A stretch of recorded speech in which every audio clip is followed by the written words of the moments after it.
तुमसे शादी करने से पहले हमने इस पेड़ से शादी की थी। ये पेड़ लतिका का घर है, ये वहीं बैठी हुई थी। पेड़ की जगह हमारी लतिका से शादी हो गई और उस रात से लतिका हमारी जिंदगी में आ गई। आज तक ये सिर्फ हमें ही दिखा करती थी।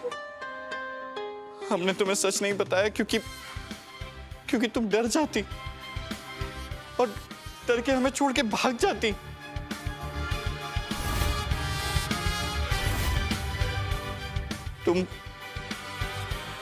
साफी, तुम डर तो नहीं रही हो ना? साफी, तुम डर तो नहीं रही हो ना?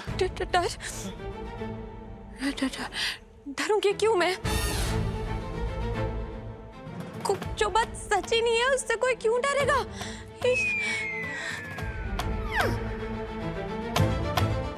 सनम, ये पगलेट मानने के लिए तैयार ही नहीं है। हमें कुछ करना पड़ेगा इसे यकीन दिलाने के लिए। बताओ क्या करे तुम्हें यकीन दिलाने के लिए? हवाओं में बिजलियां कड़कवा दे?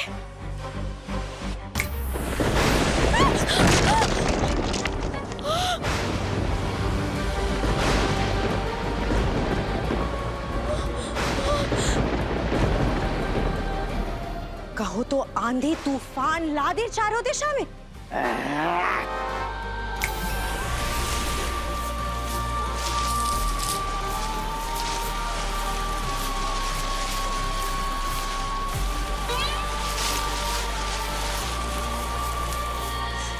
ये तो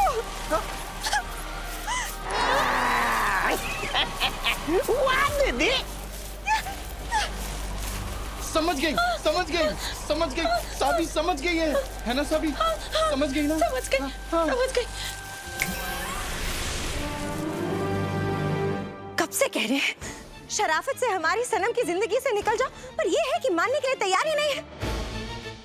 अब बताओ, दफा होती हो सनम की जिंदगी से या अगली बिजली तुम्हारे सर पर गिरवाए? लल्ला, जीतू, लल्ला, लल्ला, दुल्हन, तुम दोनों यहाँ इस वक्त कैसे? अरे श्रीमती पांडे, तुम यहाँ? ये भूतनी फिर से आ गई। ओह माय गुडनेस, तुम तो सही में श्रीमती पांडे हो। तुम यहाँ क्या कर रही हो? हमें भी आप सबको देखकर बहुत अच्छा लग रहा है। हम बस शिवरात्रि की पूजा करके लौट ही रहे थे कि रास्ते में हमें ये दोनों मिल गए। ये तो बड़ी अच्छी बात हुई। वैसे बेटा, तुमसे मिलकर भी हमें बहुत खुशी हुई। लेकिन ये जीतू और सावी इतनी रात को घर के बाहर क्या कर रहे हैं? क्या कर रहे हो? हाँ। हमें कहना तो नहीं चाहिए, पर दोनों लड़ रहे थे किसी बात पर। कहाँ? क्या जीतू ने फिर से कुछ किया? हाँ? बजाएंगे इसे गाल पर, बजाएंगे तो अभी। अरे रुकिए। आप लोग हमेशा हमें बचाने के लिए तैयार रहते हैं। अब कुछ नहीं किया हमने।